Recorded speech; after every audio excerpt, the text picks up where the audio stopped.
Ok, vecteur.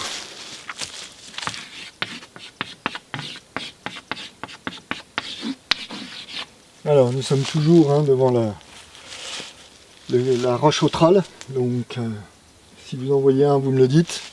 D'accord? Donc, le vecteur, la multiplication. Donc,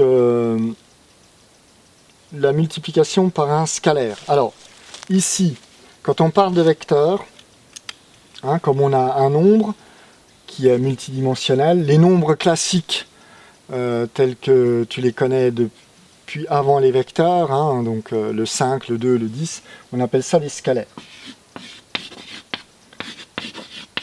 Ok. L'image est simple, scale, échelle, donc on a ici c'est 1, 2, 3, 4, 5, et puis si on raisonne en termes de mouvement, on est d'accord que, bon, on va mettre 0 ici, mais il n'y a rien d'une échelle, elle est au niveau 0, il n'y a pas de barreau, donc le barreau, pour passer d'un barreau à l'autre, il faut bien que je fasse un mouvement, d'accord? Et bien là, là, je peux dire que je mets une flèche qui représente mon vecteur, qui représente mon mouvement, ok? Donc ça c'est le vecteur, et ça, c'est le nombre scalaire. Donc c'est les nombres tels que tu les connais depuis toujours. On appelle ça, mais pour les différencier, on appelle ça les nombres scalaires. Ok? Donc là, très simple. On prend des ventes. Ok, j'ai le vente, donc 3 pommes, plus 4 bananes, plus 5 PQ, plus 3 règles. D'accord? Admettons, c'est le jour 1, j'ai vendu ça. Le jour 2, qu'est-ce que je constate? Que j'ai vendu 2 fois ça. Donc je dis, je vais multiplier mon vecteur V1 par 2, qui sera égal au vecteur V2. D'accord? Donc ça c'est du bidouillage. Et qu'est-ce que je fais? Eh bien, je vais multiplier V1 par 2. Donc ça veut dire que j'ai vendu 2 fois 3 pommes. Donc j'ai vendu 6 pommes. J'ai vendu 2 fois 4. J'ai vendu 8 bananes, plus 10 PQ, plus 6 règles. Ok, donc là c'est très simple, je multiplie par 2, et donc je fais 2 fois 3 pommes, plus 2 fois 4 bananes, plus 2 fois 5 PQ, plus 2 fois 3 règles. Je distribue, si on dit distribuer, on fait ma multiplication, je distribue fois 2, fois 2, fois 2, fois 2, fois 2, fois 2, fois 2. Donc là, c'est extrêmement simple. J'ai mon vecteur, il est comme ça. Donc qu'il soit écrit comme ça ou qu'il soit écrit comme ça change rien.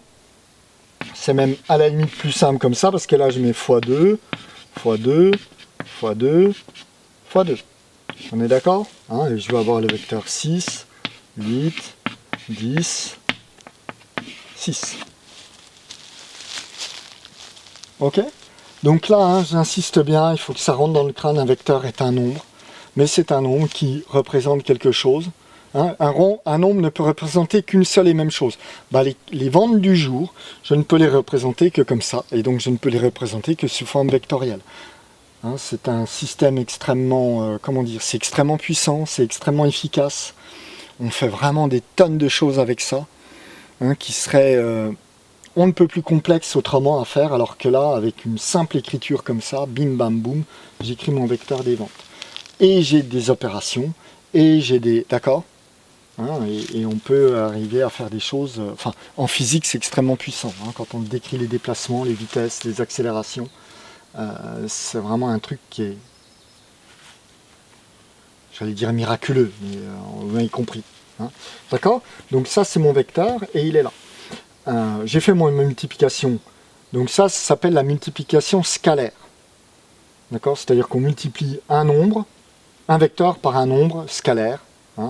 Voilà. Donc il y a la multiplication vectorielle, mais on la verra plus tard. Donc ici, il n'y a rien de plus à savoir dessus. Maintenant, au niveau du calcul, hein, c'est extrêmement simple. Maintenant, si on le représente avec un déplacement physiquement toujours pareil, mon origine, mes x positif ici, mes y positif ici, mon 0, hein, mon origine ici, donc 0, 0, je refais mon petit morpion. Ok. Qu'est-ce que ça veut dire? Je suis là, et je dis,